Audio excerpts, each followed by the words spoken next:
gonna be joyful today. Got the joy down to my heart, down to my heart, down to my heart. I got the joy down. Hi everyone, I'm constitutional attorney Catherine Henry, and while we're giving people a second to get the notifications that we're going live, I want to listen to this really great song that just happened to come on. And unfortunately I caught it too late. So with that being said, all right. I'm still going to go a little bit slow to make sure people have a chance to catch on to our live here and join us. So I will reiterate, I'm constitutional attorney Catherine Henry, and I'm coming to you live today to give you some information that, quite frankly, isn't new. Thousands of you have heard this information from me before, maybe once, twice, 20 times. But it's information that nonetheless, I'm still continuing to get calls, emails, text messages about. I'm still having countless people ask me personally, or when they see me in person, or in all kinds of scenarios. People that have known me for years, people who I know have heard me speak on this topic. And it tells me not that those people are unintelligent, but it tells me that this is a topic we need to cover again. So good for me. I actually didn't erase this board that I wrote in October last year. So I will be utilizing that again, as well as another board that seems to have not as much on it, but it's been, quite frankly, just as important. And my goal will try to be to bring information about the MDHHS mandates, which are here in Michigan, but quite frankly, the parts about the US Constitution that I'm referencing and the general concepts of government apply the same to every single state in the US. So if you are in Florida or in Nebraska, or if you're in Wisconsin, you'll still be able to get something out of this presentation. So with that being said, I do want to,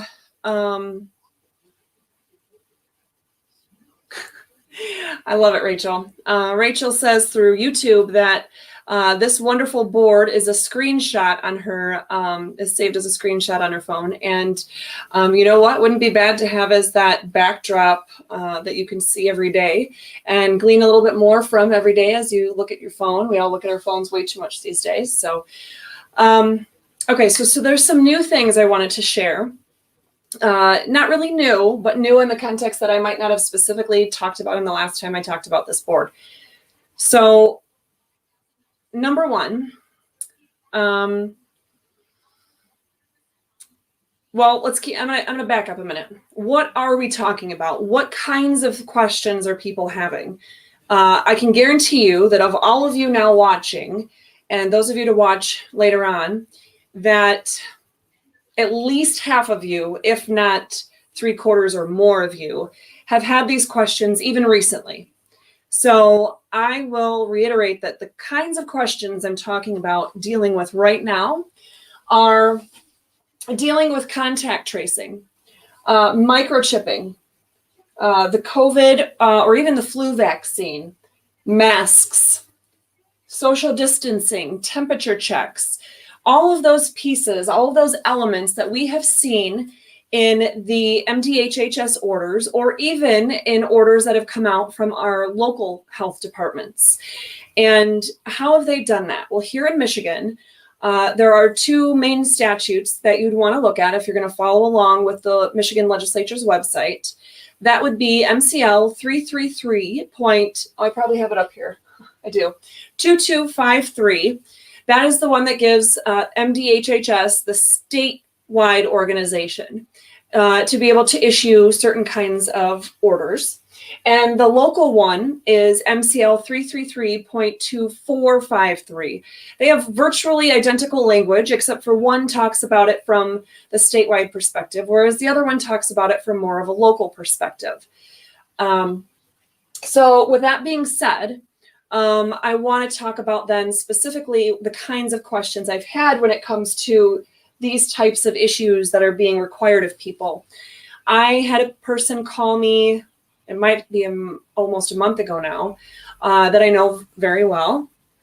I serve in one capacity or another with him in some roles that I function in, but he called me wondering about how is it that his employer could let him go for refusing to get the vaccine, or in some instances, people are refusing to just disclose their medical information. Let's say, for example, you work at a machine shop, or you work in sales or something of that nature. You know, not even anything to do with those straw man arguments that people try to bring up about, say, people that work in healthcare, or particularly with vulnerable individuals whose immune systems are compromised, and that's the entirety of the core group of people that they serve. Not even talking about that. That's, you know, can get into a whole different level of information and debate. But what I'm talking about is simple and straightforward and deals with 98% of our workforce in dealing with, you know, the requirements to not only get a vaccine, an experimental vaccine, but to be forced to get that before it's even in any kind of legit full approval stages by the FDA or the CDC, and then to disclose the personal medical information of individuals to their employers. Those are some significant issues. And people talk about HIPAA. The one thing I'm going to tell you right now is virtually every time somebody has referenced HIPAA and how it protects us, and you can't do that because you're violating HIPAA, virtually every time it's not been relevant. HIPAA deals primarily with the inability of our medical providers to be the ones sharing information with others. HIPAA does not prevent you from sharing your own information with your employer. So general privacy concerns and some, you know, at times from one state to another might have some statutes on the books that talk about you can't ask for certain information in certain contexts. You cannot ask someone's age. In certain contexts, you cannot ask you know, really a variety of personal information about somebody, such as, you know, when you're trying to hire them. But really what we're talking about, I just want you guys to know, don't reference HIPAA unless it's a medical provider who is the one directly conveying your personal health information to someone else. Again, for those that work in the medical industry, things get a little bit more wonky. So I'm not going to go into the specifics at this time about that. But with that context in mind, we're also talking about, of course, it could be the same issue with, you know, stores, for example, that are not allowing individuals in without wearing a mask or having their temperature checked, or, you know, having the COVID vaccine. So we're also dealing with that. School districts not allowing children to either attend school or play sports unless they get the vaccine, and they're wearing masks and they're using social distancing. Those are all the types of things that, again, I said originally 50 to 75%, probably 95% of you have asked this question to me already, or you have this question, one of these questions, and you're needing answers, and maybe just needing a refresher on some answers you've already received, because at times this information can be overwhelming. I mean, shoot, look how many colors I have up here. I have that many colors for a reason, to keep the information separate and distinct when I'm explaining it to you. So the, let's see, the first thing I wanted to point out is kind of jumping around a little bit. Let me see. I might wait a minute, actually. Yeah, I'm going to wait on that. I'll come back to it. It actually kind of ties in with the other board anyway. So let's look at what the statutes actually do. Again, that's MCL 333.2253 and MCL 333.2453.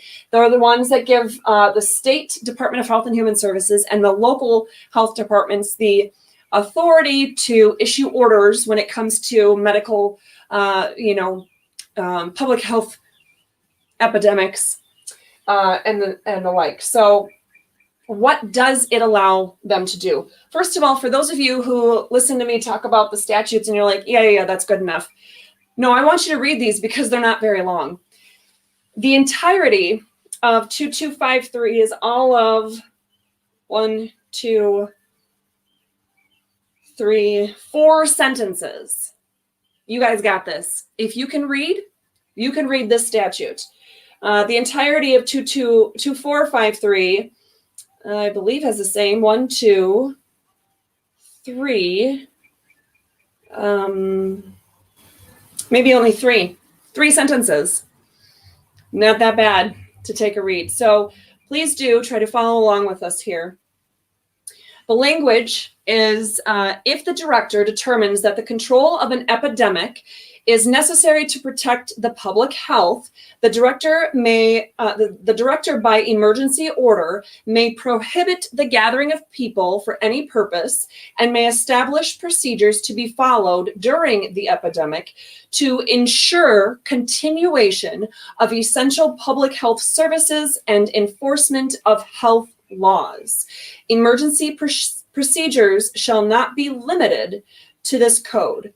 And then the last two sentences there are actually talking about involving some other agencies in terms of sharing information and whatnot. It's not really relevant to their ability to mandate us or not mandate us to do something. So, and 2453 has the same information, only it talks about it in the terms of a local health officer. If a local health officer determines that control of an epidemic is necessary for the public health, and then it goes from there. So, all right, let's look at what that does, right? So essentially, it's really only 2 sentences that are at play here. 2 sentences. Even if you've never read a law in your life, that can't feel that overwhelming. They're fairly short, 2 sentences. Go ahead and read them. They're the ones I just read to you.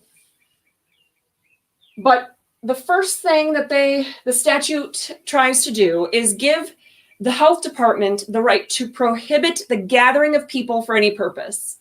Number 1. We're going to come back to that. Number 2, to ensure continuation of essential public health services. And number 3, the enforcement of public health laws. So let's break that down a minute. Number 1, prohibit the gathering of people for any purpose. Please tell me that you guys at this point have heard me talk enough about the U.S. and Michigan constitutions that you know that's not okay. No statute can give any governmental agency or official the authority to prohibit the gathering of people for any purpose. That is the dumbest thing our legislature could have done. They don't have the authority to do that. The legislature does not have the authority to prohibit the gathering of people for any purpose. Therefore, they don't have the authority to give it to somebody else. No government agency can prohibit the gathering of people for any purpose. None, not a one. In fact, our U.S. and Michigan constitutions are pretty clear on this point. We have our first, the First Amendment to the U.S. Constitution, and we have, in here somewhere. Where did we go? Well, I was doing this all off memory before, but now I got to really think about it. We have the same provisions in our state constitution that give us protection for the freedoms that God gave us. God gave us the freedom to peaceably assemble, to speak publicly, to petition our government for a redress of grievances. And all of those functions, what it boils down to is those are guaranteed by the Constitution. specifically, if you look at the wording of the Constitution, those are supposed to be exercised unabridged. And I'm going to just scroll down here for a second. Undiminished, unrestrained, and unabridged. And if you want to follow along as to where I'm getting that wording, you can go to our state constitution preamble as well as Article 1, Section 5 of our state constitution. Again, let me reiterate that. We are to enjoy these rights that I'm talking about, including the right to petition, the right to peaceably assemble, the right to free speech, the right to consult for the common good, to instruct our representatives. And then in our state constitution, we have additional specific rights to recall officers, initiate legislation, and amend the state constitution. All of those and more are rights that are guaranteed to us by the Constitution, given to us by God, to exercise undiminished, unrestrained, and unabridged. Again, State Constitution Preamble and Article 1, Section 5 will tell you this. So, what has the Supreme Court said about this? Well, our Supreme Court, the U.S. and Michigan Supreme Courts, have very clearly said that someone's right to petition, assemble, or speak does not automatically end where a government official has determined that another person's right to be afraid and to want to require other people to get a vaccination or wear masks or be socially distanced, that one person's right to exercise all of their freedoms does not end where another person's rights begin. And certainly, the right to be afraid is not an enumerated right in our Constitution. The right to use your fear to require other people to do or not do something is not something that's protected within the Constitution. When I have the right to own my own home and be in my own home, if somebody else has a right to free speech and they want to come into my home and have a public speaking event without my permission, well, their right to free speech does not mean that they can do that on my home, in my home, on my own property. Those two rights obviously do not coincide, and that would not be something that would be acceptable. We all understand this, right? Well, let's think about it in terms of a parade or being outside of a voting precinct on election day. Let's look at something like that, okay? So you might think, how are these at all related? We were just talking about speech, and now we're talking about parades, and we were talking about vaccines, all related. So whether it's talking about being able to be present at a place open to the general public and being denied that because you can't or won't wear a mask, because you can't or won't get the vaccine or just don't want to disclose your private medical information, because you don't want to have your temperature checked, because you don't want to participate in contact tracing. Those are all relevant concerns that really can be handled and treated the same way, whether we're talking about an employer, whether we're talking about a customer. In general, if there is property open to the general public, it doesn't matter if it's the government that owns it or if it's a private organization like Menards or Costco. If it's a private organization or a public entity that owns property, but that property is open to the general public. Now, I'm not talking about the inner offices of a police station, right? That's publicly owned, but those are not open to the general public. I'm not talking about the back offices of your township clerk or your post office. That's not what I'm talking about. Those areas are not open to the general public, but the the foyer or the open areas, the outside, the sidewalk, the parking lots, the grassy areas around those buildings, those are open to the general public. When it's a store, again, it could be a grocery store, it could be Costco or Sam's Club or Menards or Walmart or, you know, any number of places. When it's open to the general public, that means the Constitution requires our government to protect us equally, to be able to ensure that we have equal access and equal treatment when we're on those facilities. So for those organizations or individuals that have been running around spouting out bad advice and horribly incorrect interpretations of the Constitution, there's nothing in the Constitution that allows you to open your facility, your place of business, anything. Now, if I had my home open to the general public for some reason, let's say I had a pool. I don't, that's why I'm dying right now. But let's say I had a pool and I wanted to open my home to the general public, and I had a sign out at the yard, and, you know, at the end of my yard, and I said, hey, everybody come swim for free at my house. If it was open to the general public and somebody wanted to come in and they wanted to, you know, I wanted them to wear a mask and they didn't want to, or I wanted them to have a vaccine and they didn't want to. I wanted to track them, you know, through contact tracing.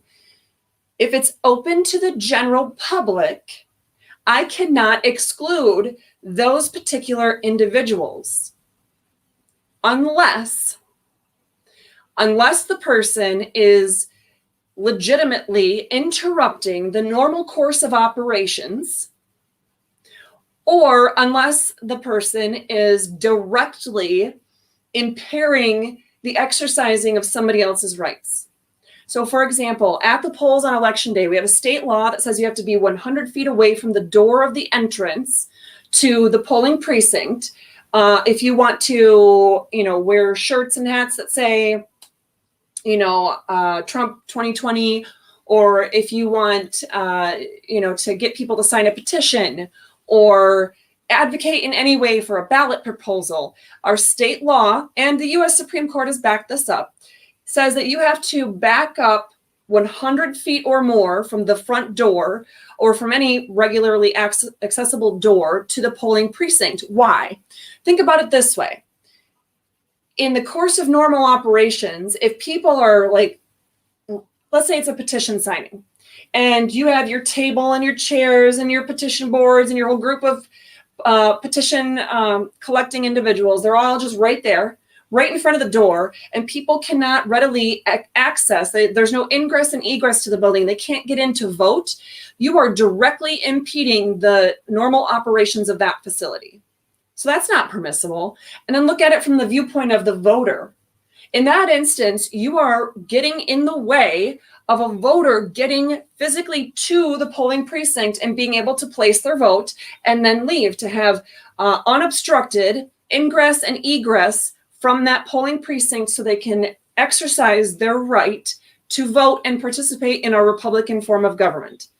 If you are beyond that 100 feet, though, you're not impeding the normal operations of the facility, and you are not encroaching upon or infringing upon the rights of the individuals there to vote or use the facilities in some other normal way. You're not infringing upon their rights at all by doing that. Okay. So again, whether this is in terms of, you know, speaking or getting petition signatures, whether it's about just literally going in to buy groceries. Again, I know we're talking about a lot of topics, but the underlying rule is the same. They cannot require these things of you and discriminate against you based on these things, because that violates the Equal Protection Clause. The Equal Protection Clause says that the government's job is to step in and ensure equal protection of the law. It doesn't directly tell individuals that they can't run their businesses or open up their homes even in a way that is discriminatory. But what it does say is, hey, government, it's your job to ensure that there's no discrimination that's going to make it where an individual is found lacking of the protections that you could provide as a government. Because the whole purpose of government is to ensure that our rights are being safeguarded, and that when I exercise my rights, I'm not infringing upon you exercising your rights. That's the whole purpose of government. If government is doing something other than that, they're not doing their dang job, and they need to be stopped. And I don't care what level of government or what branch of government. That's it. That's the main picture. Their job is to ensure our rights. So not to give us our rights. So I mentioned in one of my earlier videos that because we the people have sovereign authority here, and the Supreme Court has said this as early as 1954, that the Due Process Clause protects our right to engage in a full range of conduct that an individual should be free to pursue. So again, goes back to your fear of what my actions might do does not justify trampling all over my freedoms. If me exercising my freedoms is not directly impairing your exercise of freedoms, then you need to leave me alone and I need to leave you alone, and we're going to each exercise our freedom. So I want us to keep that in mind.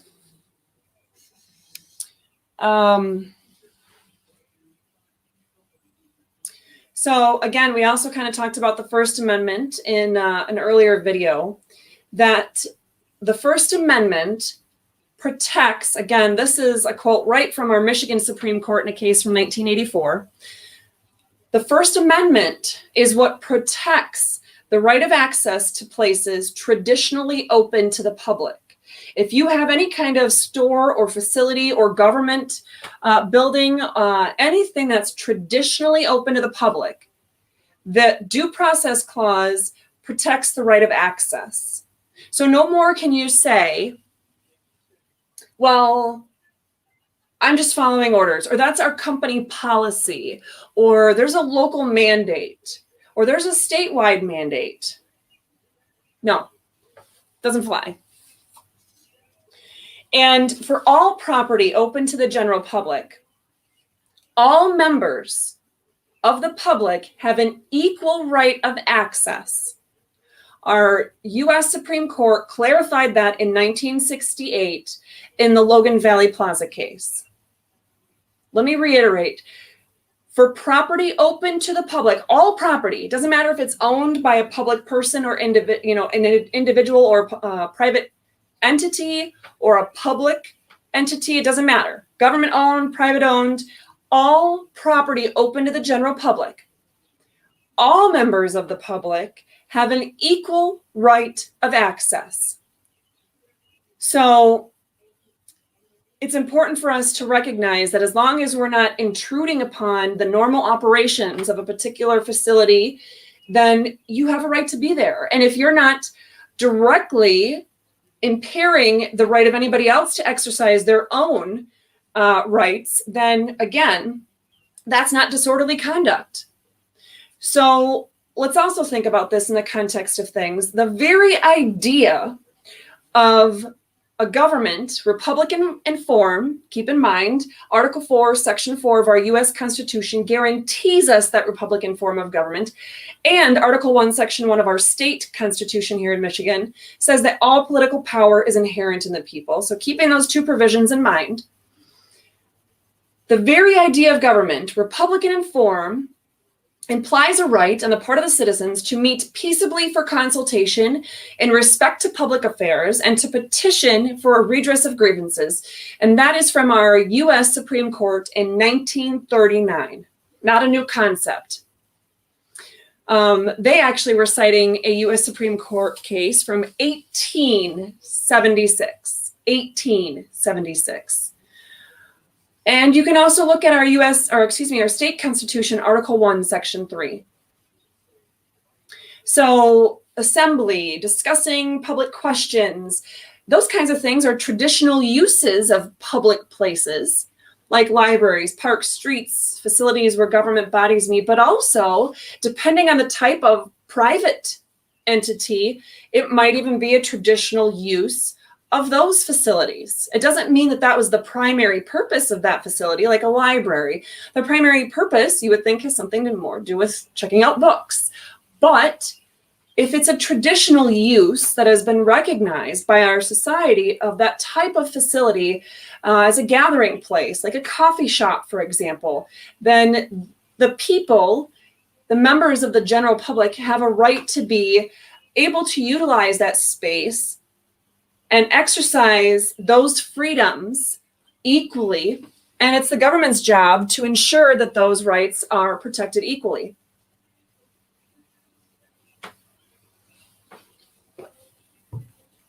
So back to a little bit more specific with the medical side of things and MDHHS mandates. The First Amendment does not guarantee access to property simply because it might be owned or controlled by the government, or because it's a private parcel that is restricted or given licensing or things of that nature. But the First Amendment does protect a right of access to places traditionally open to the public. And we already talked about the Due Process Clause and the Equal Protection Clause.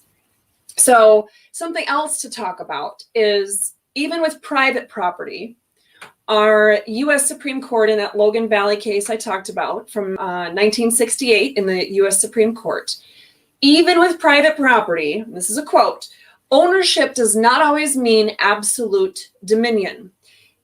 Not the dominion we know of these days. But the more an owner, for his advantage, opens up the property for use by the public in general, the more do his rights become circumscribed by the statutory and constitutional rights of those who use it. And it may be treated as though it were publicly held. So again, 2 points there. One is when you have, let's say, I'll just pick on Costco again. You have a Costco facility and it's open to the general public, and people can come in and, purchase a one-year membership, and they can buy milk and buy tires and clothing and whatever else, right? So that facility, the owner, the people that benefit from the sales of Costco, let's just pretend it's one guy who owns it and keep it simple for now. Mr. Costco would then benefit financially from the facilities being open to the general public. The more people that walk through the doors and buy things, the more it lines his pockets with cash, right? So the more that somebody who owns property opens up their property to the public, and they're getting some sort of benefit out of it, they're getting payment or they're getting whatever. Typically it's money, but it can be in other ways. Then that property can actually be treated as though it were public property owned by the people. Okay. So that is a concept, again, recognized for quite some time and clarified by the Supreme Court in that way, at least as early as 1968 by the U.S. Supreme Court. So where does that leave us? Well, another piece to that is, let's look at it this way, because, you might encounter people that say, other constitutional attorneys that are arguing the other side. Well, if you're a private business owner, then you have the right to keep everybody out that you want. That's not true, but here, let's give you some other pieces to be able to combat that misinformation. For all property open to the public, and this is another direct quote from the Logan Valley case from the U.S. Supreme Court in 1968, for all property open to the public, quote, no meaningful claim to protection of a right to privacy can be made. Okay, so think about it that way. I talked about my home earlier. If using it as a general home, even though my work is out of my home is my home. It is not open to the general public.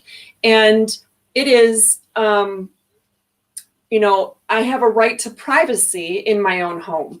I have a right to run around in my bathing suit if I want, or my husband and I can play what kind of music we want, or whatever boring board games that people might otherwise think we shouldn't be doing. Who knows, right? We're not big drinkers, but if we were, we'd have the right to drink here. It's our own home. So you have that right to privacy, and that right to privacy comes up in a lot of contexts. It's been misapplied to certain situations, such as in the abortion context, but it's also very clearly been talked about in terms of like the Fourth Amendment, and when the government is trying to pursue criminal charges against you. There's a wide variety of situations where it comes up, but overall, we each have a right to privacy. That's where, when your employer tries to get you to disclose your health information, provide verification, such as another friend of mine shared with me this week, they wanted verification of their medical history that they have in fact received the COVID-19 experimental vaccine, labeled experimental. This, again, for those of you who might still be skeptical about what I'm saying in that regard, I'm going to point to one guy, even though he's definitely not the only one, just off the top of my head.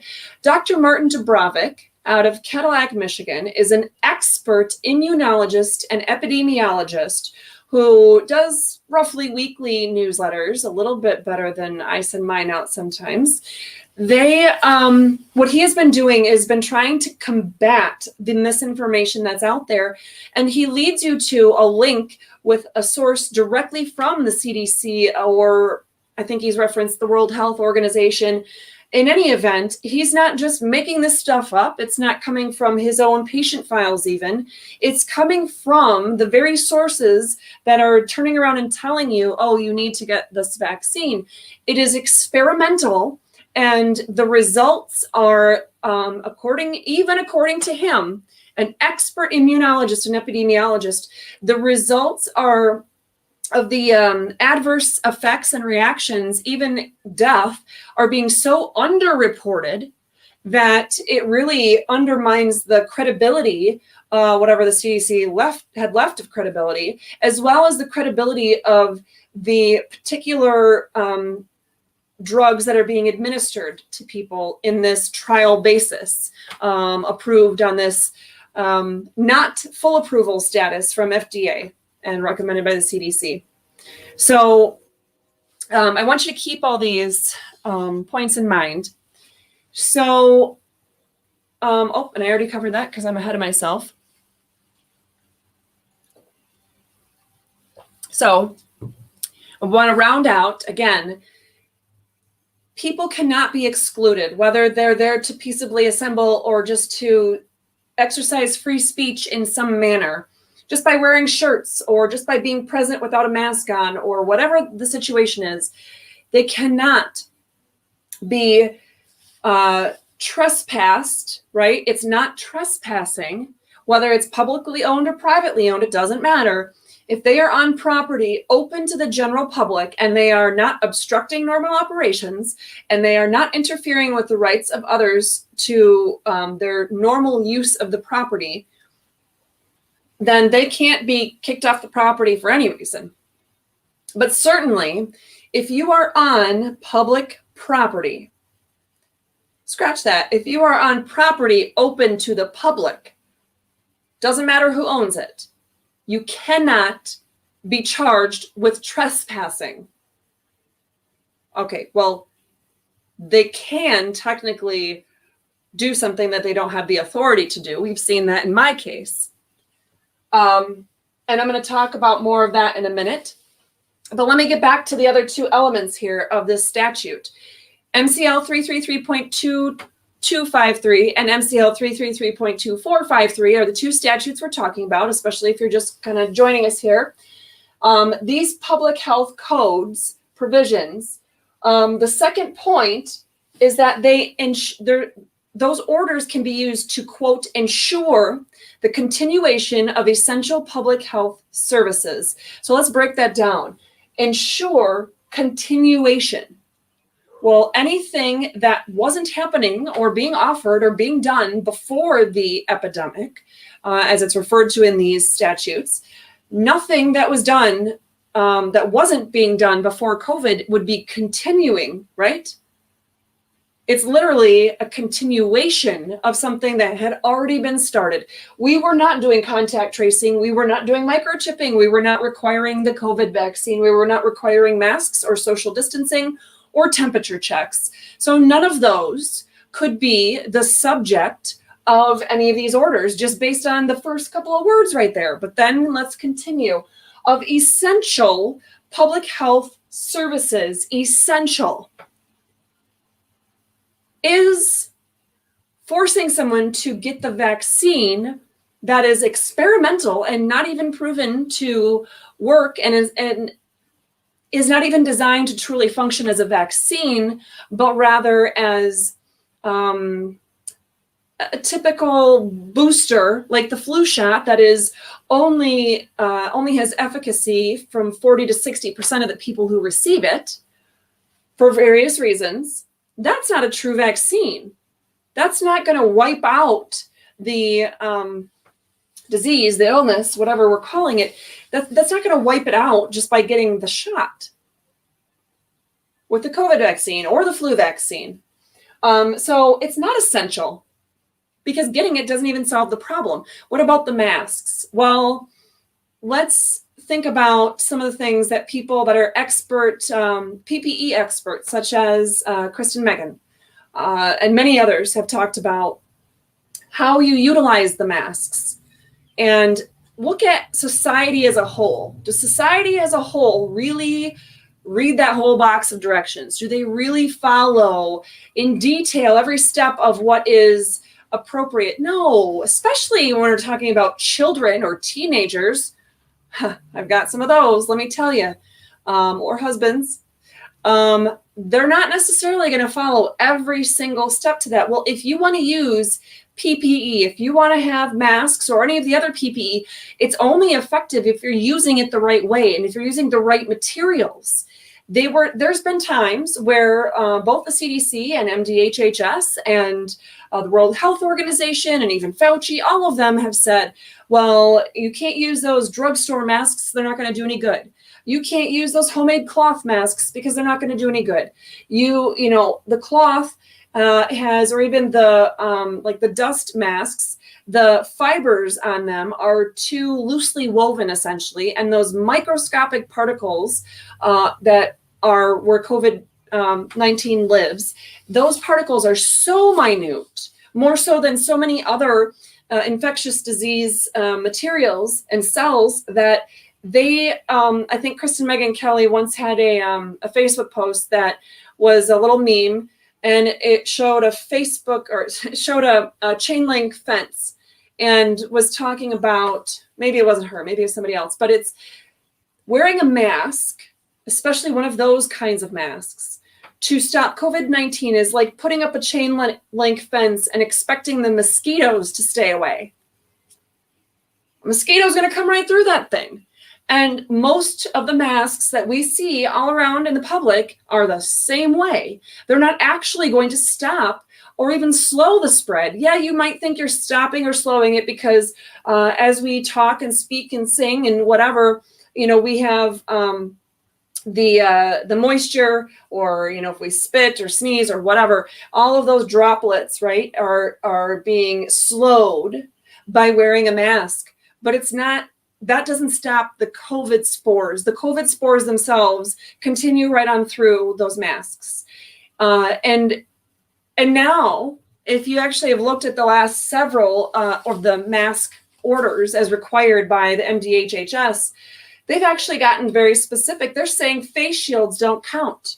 You can't do that. You have to have a mask. Oh, and it can't be made of any kind of plastic or metal or, you know, any kind of silicone or anything like that. They say it has to be a fabric mask, essentially a cotton mask.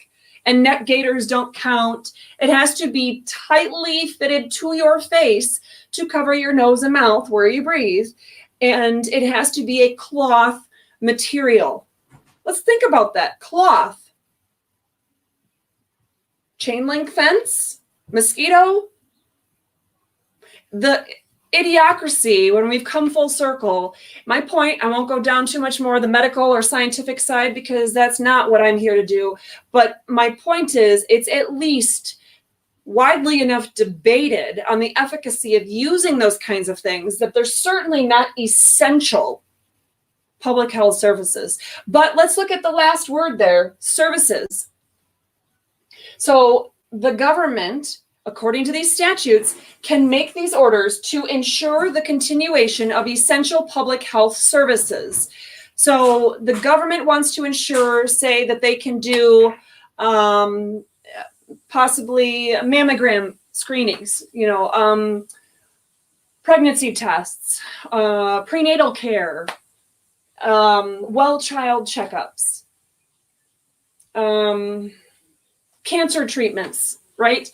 Anything that is an essential service provided to the public, maybe education. Maybe there's education needed on, years ago when I was in school, I'll just say that, we had like an awakening of public health information in terms of, those public ad campaigns about how to eat right.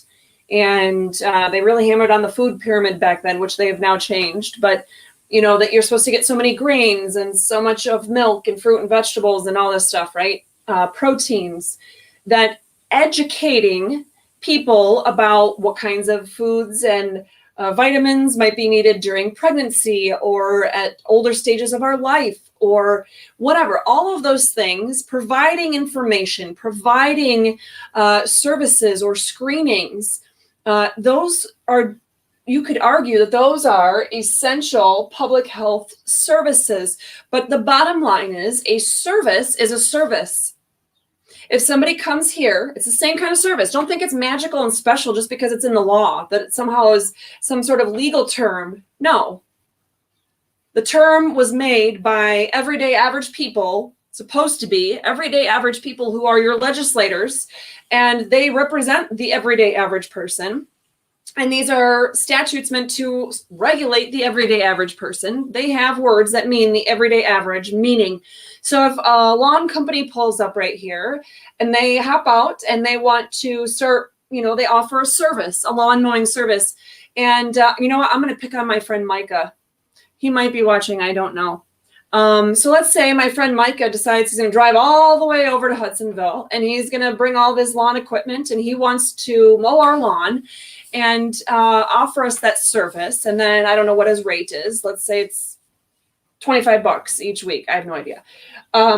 So let's say though, I just cut a deal with my neighborhood because our older teenagers are done with high school and all that. So Emma's a little too young to be driving the riding mower by herself. But anyway, let's say I cut a deal with my neighbor kid and he mows it for $10 or $15. Well, I'm going to say, you know what, Micah, I love you, but maybe not. I don't think I want to utilize that service right now. I can get a better deal with this kid down the street. He can earn some money. Oh, wow. He can earn some money. It's a win-win for those of us here. So Mike would have to say, well, that sucks. I just drove all the way here thinking I get to mow your lawn and earn some money. But okay, it's a service. You have the right to say, no, thank you. Same thing here, service. So like I said, cancer screenings, mammograms, prenatal checkups, education on what to eat or drink or what to avoid during pregnancy, or maybe when you have cancer, are there, is there a certain kind of information that can be provided to people suffering through something like that, of ways to improve their chances of having, less complications. Those would be services, right? Services that you can choose to take or leave. If you have cancer, The government can't say, oh, well, it's an essential public health service that you go through chemo. We are going to require you to go through chemo. No, even if they say it's now an epidemic because more and more people are getting cancer, which they are, of all different kinds. The government still doesn't have the right to say, well, we're going to mandate you to have chemo because it's a service and it can help your health. So anyway, that's point number 2. Point number 3, they can supposedly issue these orders to enforce health laws. Let's think about that. They can issue an order to enforce health laws. Pretty much that's the most useless thing up there because they can't require you to do anything new that's not already required of you in a statute or in the Constitution. So it just says they're going to do their job to make sure that we're following the law.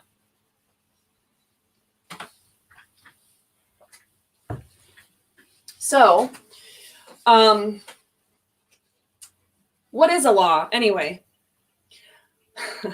I can't remember his name right now, but one of my own county commissioners here in Ottawa County, man, I think 10 of those guys, at least, if not 11, need to be replaced.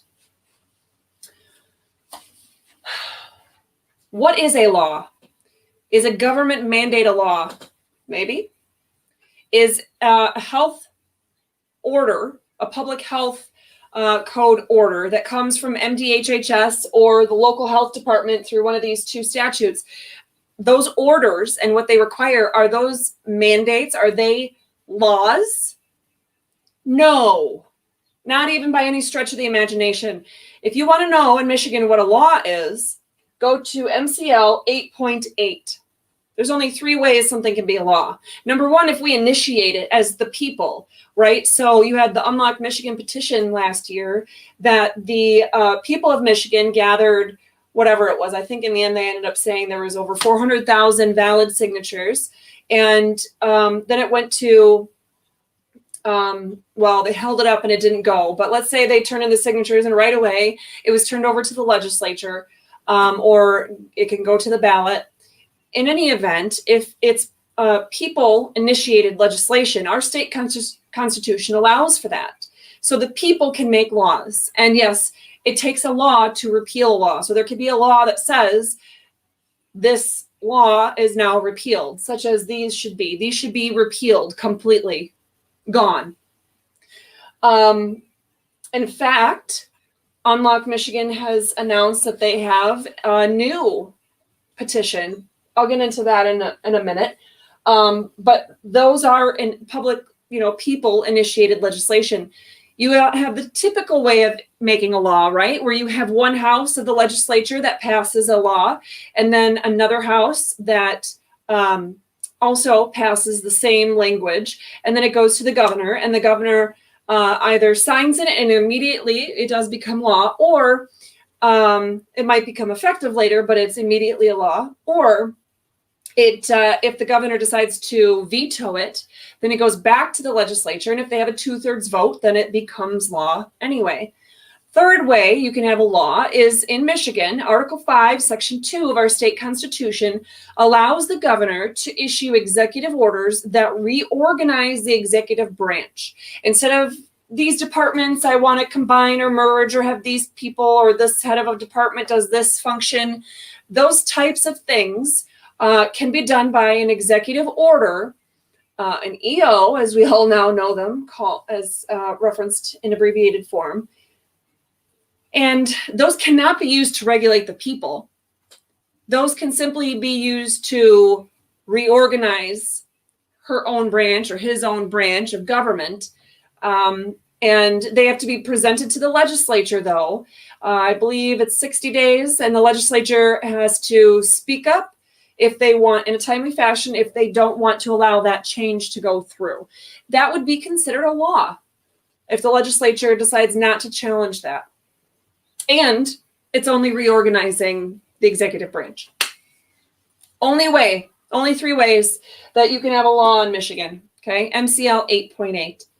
So all of those ways, no matter if we're talking about this piece or whether we're talking about this piece or any one of these, there's so many words that even the individual word alone, let alone if you look at the whole thing, what it says is the government cannot really do what the statute says that it can do because the Constitution is the supreme law of the land in all times and in all places, no matter what. There's a post I made about that had the exact language from a recent court case.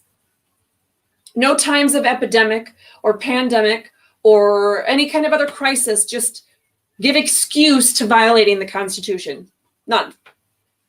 If it's not in the Constitution, my husband kind of was trying to make an analogy about monopoly, right? The rules of monopoly. You can't just violate the rules of monopoly unless the rules of monopoly say you can violate the rules of monopoly, right? But there is no part of the Constitution that says you have to follow the Constitution unless something is scary or we have drought or pandemic or whatever. There is no part to the Constitution that says that. In fact, our state constitution might be on here somewhere. Article 4, Section 52 of our state constitution even says that our state legislature can only make public health laws that are suitable. If it's not constitutional, it's not suitable. That's an obvious one. So, mask requirements, are they legal? No, they're not even following their own stinking thing here. A mask does not fall into any of these provisions here. Are they constitutional? No, absolutely not. No matter what they do to this statute, allowing the health department to issue orders to control the people and issue mandates and require this and require that of the people in ways that clearly violate the state and federal constitutional provisions that protect our God-given liberties, it's not going to be constitutional. So, what does this mean for, and we still have a separation of powers issue too, right? Because think about it this way. By making these orders, we have people that are being told, well, at this particular time, because these orders are changing every 5 minutes, I even stopped keeping up with every single one because I had been reading every single one of them word for word and cross-referencing with all the prior versions to see what has changed and what has remained the same. Who cares? They're unconstitutional. And it's for the same premise, the exact same premise that the Supreme Court said in October after myself and a couple of other attorneys were arguing against these orders last fall. And that is that these orders, whether it's the governor or whether it's MDHHS, they're part of the executive branch. And so when they issue an order that is impacting every area of our lives, and they are saying not only that, but then they're saying if you violate any part of this order, then you're committing a crime. They are legislating, they are creating laws. You can't have the legislature giving the executive branch power to create laws by simply calling it something else like an emergency order or an executive order. I don't care what you call it. If it's not legit, it's not legit, and it's not. So, and some things to keep in mind, right? Article 1 of our U.S. Constitution does the same thing that Article 4, Section 1 of our Michigan Constitution does. It describes where the legislative power resides. It's the legislature. Article 2 of the U.S. Constitution and Article 5, Section 1 of the Michigan Constitution, executive branch powers. Article 3 of our U.S. Constitution and Article 6, Section 1 of our Michigan Constitution, judicial powers. Those are important. And they're really not long provisions. The Michigan ones are even shorter. If you haven't read them yet, I'm going to ask you to do that. And there's that Article 5, Section 2 of the Michigan state constitution that I mentioned earlier. And let's not forget this, as far as separation of powers, this is a 3, not a 5. I realize from the video it might not look so clear, but Article 3, Section 2 of our state constitution very clearly says that no official exercising one power of, let's say, the executive branch can exercise any powers of another branch of government, say the legislative branch. If you are serving in the executive capacity, you cannot exercise judicial or legislative powers. That's just how it goes. Because the more you funnel all those powers into one entity or one individual, then what? Tyranny is sure to come. So also, we want to keep in mind a few things, right? Article 6 of our U.S. Constitution, Article 11, Section 1 of our state constitution, state law, MCL 15.151, they all require that every single public official, every single public employee, everybody serving in government has to uphold the U.S. and Michigan constitutions, period. That's it.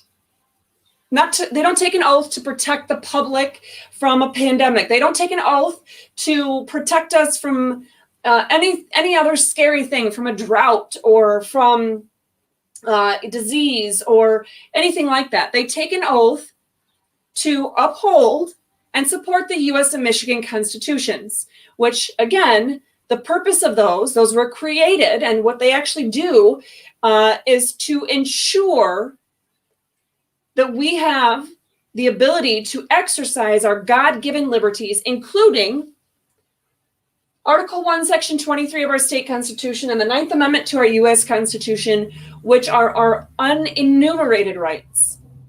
We don't have to prove that we have the right to breathe fresh air. We don't have to prove that we have a right to not get an experimental injection. We don't have to prove that we are free from contact tracing or microchipping or social distancing or temperature checks. We don't have to prove that. We are given God-given liberty and freedom from our Creator, and it's our government's job and oath to protect that liberty, even if it's not spelled out specifically, as long as our exercise of our liberties does not directly infringe or impact the exercise of somebody else's liberties. That is the job of government. So let's round this out, because it is with a heavy heart that I'm going to give you my take on the new petition that has come out. If anybody's even still watching, I know we have several. So, health. How many times is the word health used in the U.S. Constitution? Since you're the only live audience member in the room, how many times is the word health used in the U.S. Constitution, Michael? It's either 0 or 1. You get to cheat because it's right on the board. It's 0. 0! 0 times. Well, you're here with me live too, but nobody was answering. I was looking. Oh, there we go. I got a whole bunch of Zippo 0. Okay, now everybody's answering. All right. 0. How can public health be something that the government has authority to mandate, control, do anything with, when the word health isn't even in the stinking Constitution? Let's think about this. It's common sense. The Michigan Constitution, it is in there 4 times, but in 3 different contexts. Natural resources. COVID has nothing to do with natural resources, right? Pollution of public streams and lakes and things like that. Okay, that's a different story, but it has nothing to do with COVID. Owning property. Well, if we need to have a municipal hospital or something of that nature, then the state or city or township or whatever can own a hospital to serve the public health. And again, Article 4, Section 52 of our state constitution says that we have to make laws that are suitable for the public health. It's not suitable to make a public health law that is not constitutional. welfare. A lot of that's that second term that people use in terms of making all these mandates and restrictions and requirements. It's for the public welfare, the greater good. The U.S. Constitution only uses that word twice. One is to promote the public welfare. When you're promoting something, that's like if you are promoting your newest invention, or you want to sell Restore Freedom t-shirts, and you are so excited that you have these really awesome purple and black Restore Freedom t-shirts, and you want to promote them. So you do ads on Facebook, and you do ads on all kinds of social media, and you do email blasts, and you go to different events, and you have a table or a booth, and you're out there telling everybody, and you're posting business cards on displays at gas stations and restaurants, and you are telling everybody about these awesome Restore Freedom t-shirts. You are promoting the sale of those shirts. You're not forcing somebody to buy them. You can promote them, but if all people or any person decides, you know what, dude, I don't have money, or I don't wear t-shirts, or I don't like Restore Freedom, I like tyranny, whatever. You can't force something on somebody in that context. It is to promote. The word means the same thing here. It's to promote the general welfare. The government is supposed to promote the general welfare and pay for. That's the other context it's talked about. If you look at that provision of the U.S. Constitution where it mentions the word welfare, it's talking about providing for. Like when you go out and you earn a living and you are providing, let's say, let's keep it simple. Let's say Mike and I are married and have no kids, which we do, but let's say we don't for a minute. So we're married, we have no kids, and we've decided that I'm going to stay home and fight for freedom, and he's going to make all the money and pay for my student loans and stuff like that, right? That'd be nice. Anyway, he would be out to provide for the general welfare of our family. He would be providing for us to pay for our bills and be able to have food to eat and a shelter and things like that. Is to provide for, to pay for the necessities that we need, not to require me to do something or not do something. In fact, even though at this point, especially for the last year and a half, when I've been working for free for the people of the state of Michigan and for the U.S., and not been bringing in paid case income, he's been bringing in whatever money we have, besides people like you that might be willing to donate to us on restorefreedomkh.com, by the way. But anyway, let's say as the primary breadwinner of our family, Mike said that he wanted me to start wearing masks in public. Hey, Mike, come here for a second. He had no idea that when he came home that he walked in this room that I'd be putting him on the spot. But you should have guessed. Oh, resistance to tyranny is obedience to God. What a great shirt. I didn't even dress him this morning. Can you get a little closer so they can see you?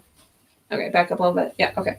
So, Mike, pretend for a minute that you want to tell me, as the primary provider, breadwinner of our home, that you want me to start wearing masks when we go in public.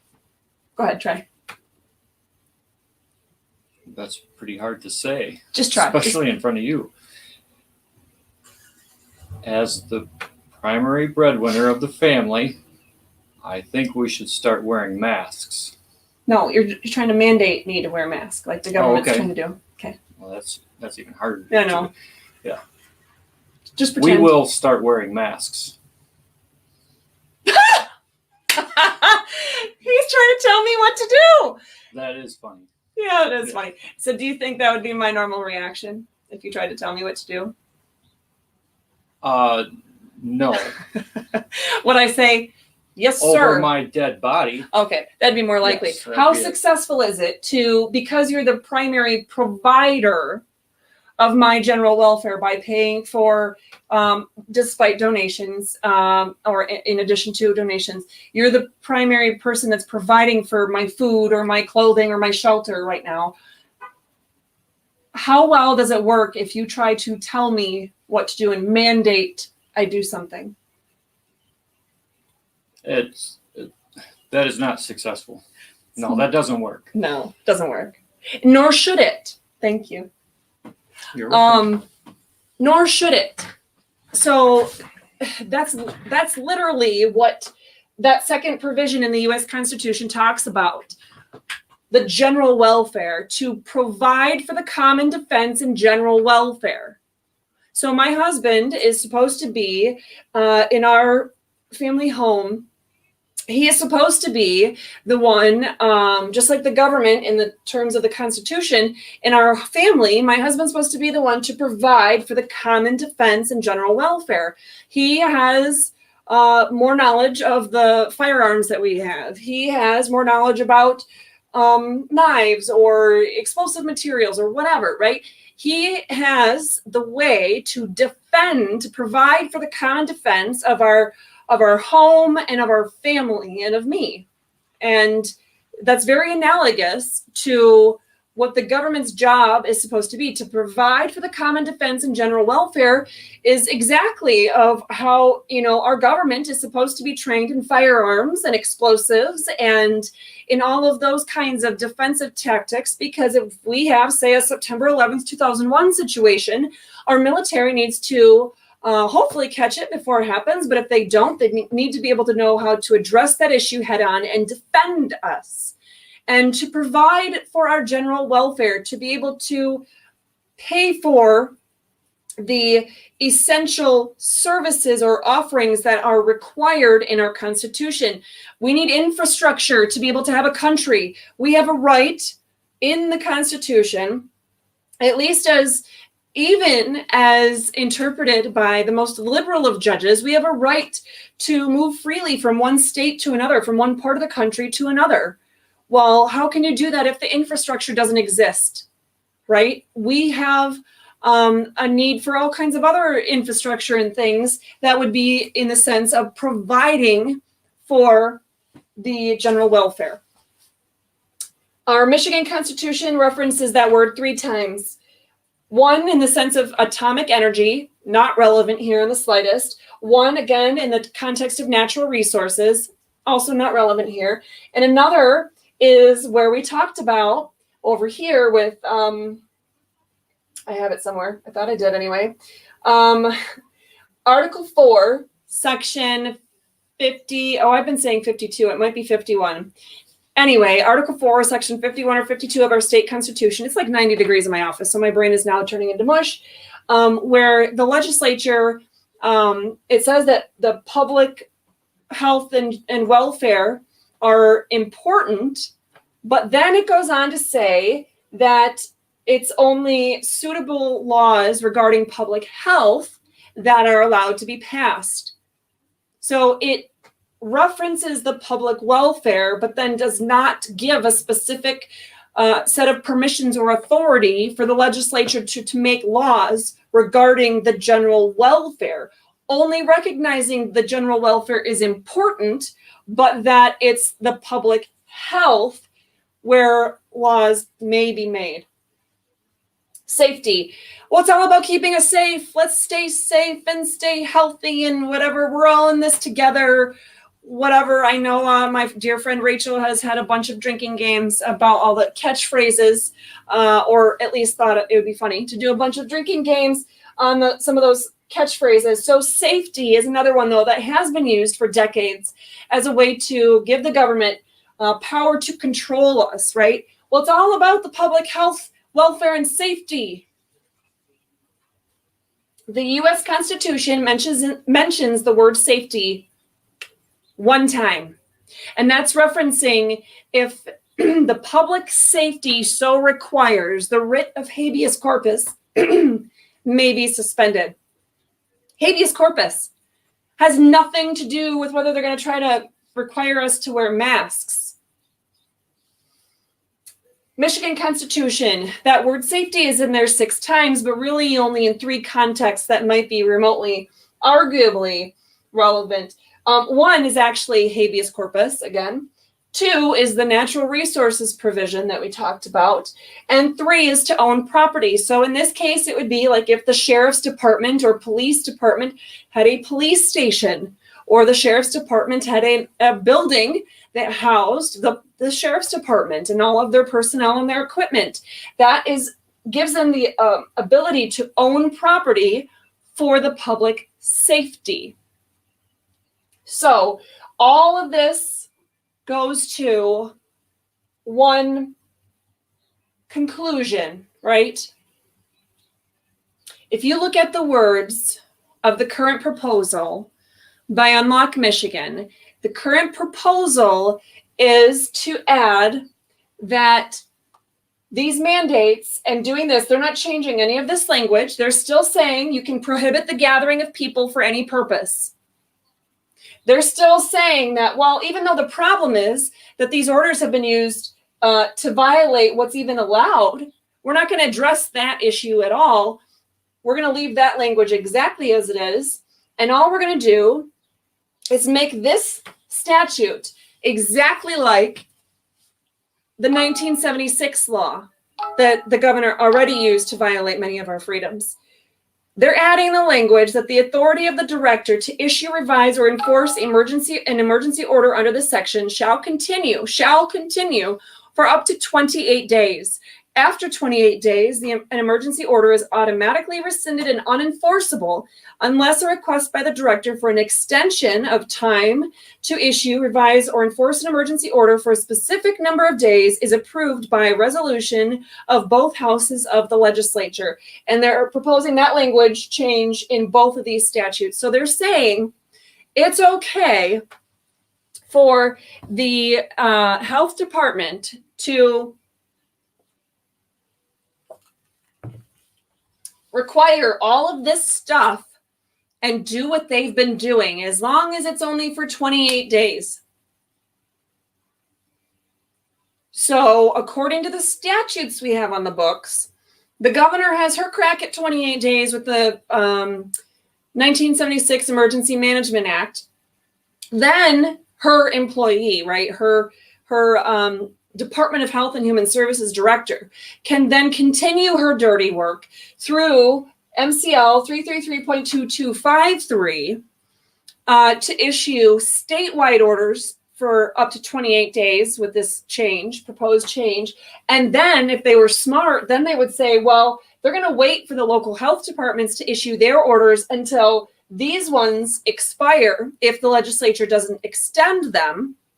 So without any cooperation with any other level of government, without any cooperation with the legislature whatsoever, without any consent of the people, and without any care for what the Constitution requires, our government, through the 1976 law and then MCL 333.2253 and then 333.2453 can, through the governor, then MDHHS, then local health departments have, I can't even do the math on that.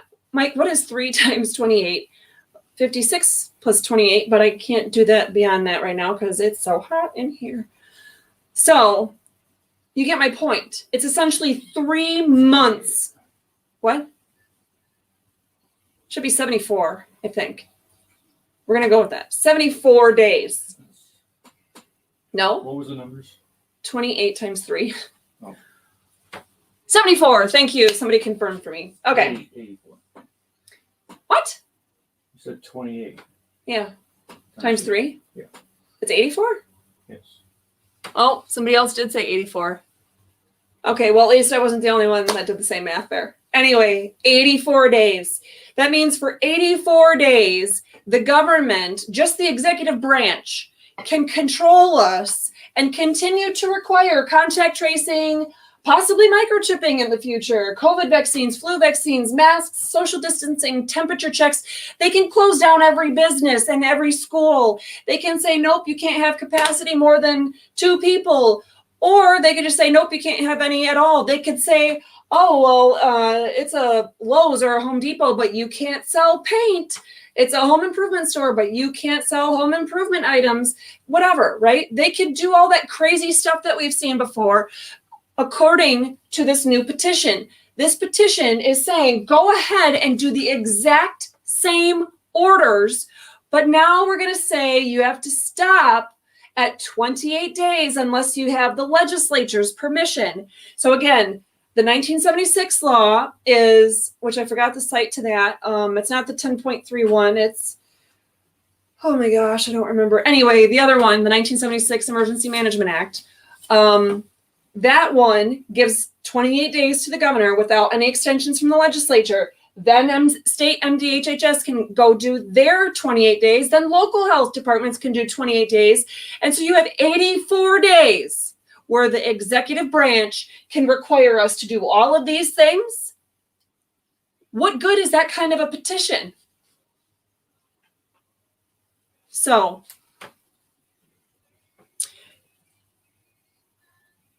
oh, well, somebody's saying I should turn on the air conditioning. Well, I actually would want to be in the sun. If I'm going to be sweating like this, I at least want to be in the sun because I'm solar powered. But at any rate, I could see the sunlight. It's kind of close. When I'm done here, I'm running out the door. But anyway, so I hope I made my point with that. And it's a bummer because I think the people, I don't know who wrote it, but I think that some of the people involved, if you saw my video, I made video number 2 today, you know that it's Stand Up Michigan. And although they haven't always been kind to me in public, I really believe that Tammy Clark and Jeff Simpson and certainly Kristen Megan and whoever else might be on their board or part of their organization, I really believe that they really do want to fight for freedom and at this point have been given bad advice. So it's a bummer. I guess I'll put it that way. It's a bummer because I would love to have something that could be a joint effort that we could join forces and like, can you imagine? Could you imagine if every single volunteer, that the thousands that we had with Restore Freedom last year and the thousands that they had with Stand Up Michigan last year, if all of those volunteers saw the organizations fighting for the exact same petition or whatever it is, if it was a petition, could you imagine how quick we could get whatever the requirement was for signatures? That would be record breaking. That would be phenomenal. That would be the kind of thing that we would inspire people all over the country to get off their tushes and stop expecting somebody else to fix their problems, to stop expecting some other freedom fighter, attorney, doctor, whoever, to do all the dirty work. That would inspire people to get up and say, it's we the people that need to take back our government, take back our country, and defend our freedom that God gave us. That's something I'm hoping will still happen someday. And I know that my publicly portraying my opinion of their petition is, going to cause some problems with that budding friendship that we have, but it's the truth. And so do I want you to write off Stand Up Michigan just because of that? If you have some sort of other issue with Stand Up or, whatever else is going on there, that's something distinct. But don't say that organization is, or the people in the organization are automatically worthless just because the petition is not going to help us. Don't do that. Definitely not on my account. How should it be written? I mean, is it possible to rewrite it? What the petition should do is, what they did with the 1945 law? If we're going to do it just law by law, then what they should do is a petition that repeals the 1976 Emergency Management Act, takes one sentence to do that, and repeals, I would repeal the whole public health code, but to repeal these two statutes here, 333.2253 and 333.2453, there is no good ever in any situation that comes of the government having the authority to prohibit the gathering of people for any purpose, period. And there's no reason to have a law that says you can enforce other laws. Why? So certainly the stuff in the middle, we're just ensuring public health services. That doesn't even need to be a statute. But if somebody was going to keep this part of the statute, They'd have to clarify for those in government that don't know how to read that a service is an optional thing that the people can determine for themselves if they want to utilize or not. So mandates are a no-go when it's a service. So to answer my husband's question, if I were writing that, or if I were looking for something to sign, I would love to see a petition that took a sentence to get rid of the 1976 law, just like they did with the 1945 law, to get rid of 333.2253, to get rid of 333.2453. Get rid of them. They are not needed at all. It's as simple as that. But my husband's got that look on his face, so yes, hon. Well, my next question is how do we get it through the Board of Canvassers? Is 1945 repeal still awaiting a court hearing? You didn't hear? No, I haven't. My husband was asking, how do we get a petition like that through the Board of State Canvassers? Because he did not hear the news that the Michigan Supreme Court said they had one job, and their job, essentially, given all the factors, was to send the language right on through. They ruled already. The Michigan Supreme Court ruled on that petition. Oh, so that one. It's a go. Okay. So it's repealed now then? Well, no, because it How long still does has it to, the Constitution requires the other steps, but that's not what this video. Do you have any more questions about this? Okay, he's giving me all kinds of weird faces now. Not sure what that's for, other than he's I'm just making strange. faces at you. Thank you. That helps the video. The heat's really going to his brain too, as you can see. So let's see. I'm going to leave you with one thing that we talked about at the beginning of this video. See, I told Lori I wouldn't be. She's doing something and I'm doing something. I said, let's race. And she's like, oh, you'll be done with your video first. And I was like, one of my videos being quick. Right. Okay, so when you're on any kind of property open to the general public, can you receive a lawfully issued trespass citation? Can you be arrested for trespassing? Well, the answer is no matter what state you're in, because the U.S. Supreme Court clarified that many years ago. But let's kind of peel apart Michigan's trespass law because it's super simple. In order to be guilty of criminal trespass here in Michigan, that's statute 750.552. I think you can see this. Maybe not. It's probably super tiny. You have to intentionally remain without lawful authority on the premises of another after being notified to depart by the owner or the occupant or the owner's agent. So they have the word occupant in there, like if it's an apartment building and you're renting an apartment, if you tell someone to leave, well, you have the right to tell somebody to leave if you live there. But it's a pretty simple statute when you really look at it.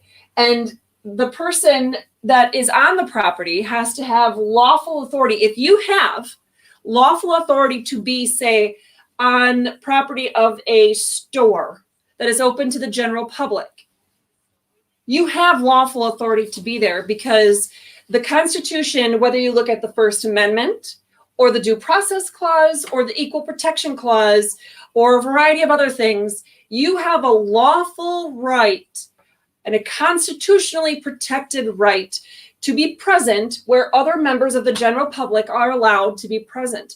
So you cannot be arrested or charged or cited for criminal trespass here in Michigan, according to the language there. Or, like I mentioned, you actually can't receive a criminal trespassing charge in any state of the U.S. for these same reasons. And the Supreme Court clarified that. So I realize if you've been listening from the beginning, I've probably had a few too many truth bombs or blown your mind a little bit, but you can replay this later. And keep in mind, even though we went through a lot, you have rights. You don't have to prove that God gave you rights, But the government does have to prove that they were given authority, lawful and constitutional authority, if they want to do anything. The government does not have any rights of their own unless the Constitution gives them that authority. So don't feel like you have to find the specific constitutional provision that allows you to breathe fresh air without a mask or not have an injection of an experimental drug just to maintain your employment. You have those rights that are given to you by God and guaranteed to be protected by Article 1, Section 23 of our state constitution, and the 9th Amendment to our U.S. Constitution. So with that being said, all right. So with that being said, I'm not sure if there are questions, because I have YouTube, I have Facebook, I have a couple different channels actually here. Let me see if there's anything.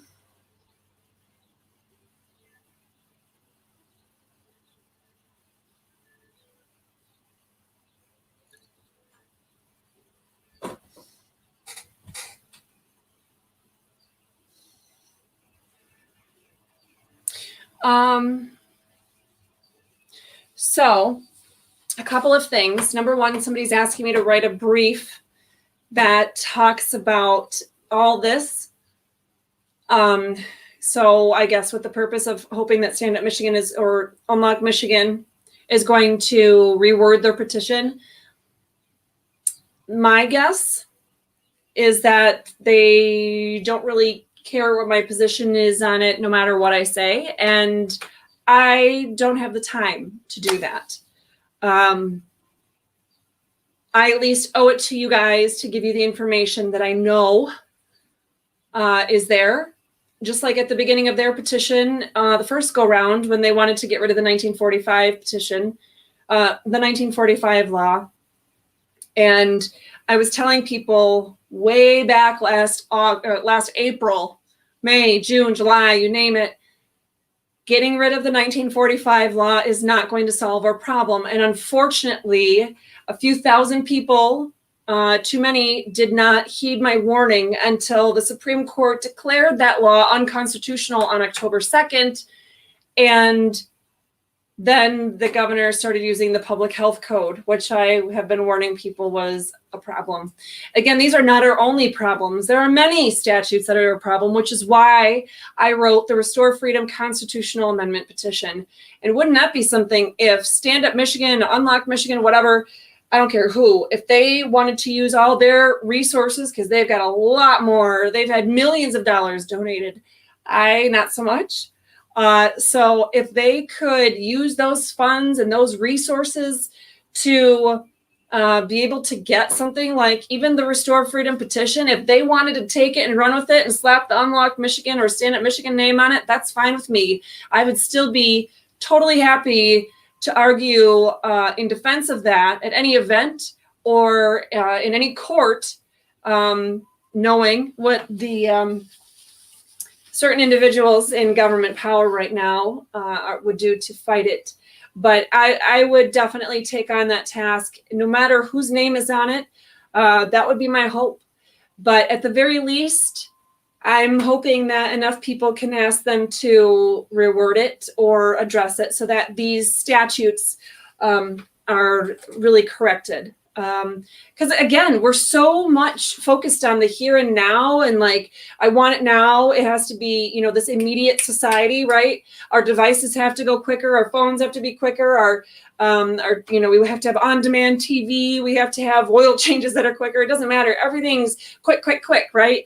And we're doing more with our day, which can be good, but it can be bad. And we want to make sure that we're not only addressing the problem that exists in the here and now, but what about the next pandemic? And I don't say that lightly. I mean, COVID exists. I've seen and I've talked to medical experts that have explained in precise medical detail that I don't fully understand about what those molecules and spores look like. I get it. It's real, but we're going to experience many other things like this going forward. And we already have, you know, whether it's the bubonic plague or whether it's SARS or whether it's, you know, HIV or, you know, COVID or anything. The EEE was a big thing in Michigan a year and a half ago. No matter what it is, we need to make sure that these statutes and that 1976 Emergency Management Act cannot be used again to control the people here in Michigan. So that's my 2 cents. The other point I wanted to pull attention to is somebody had mentioned somewhere, and it flipped, I can't see it now, about ways to donate. And I do appreciate that. Whether you guys hear from me or not, I guarantee you, still fighting hard every day for our freedom.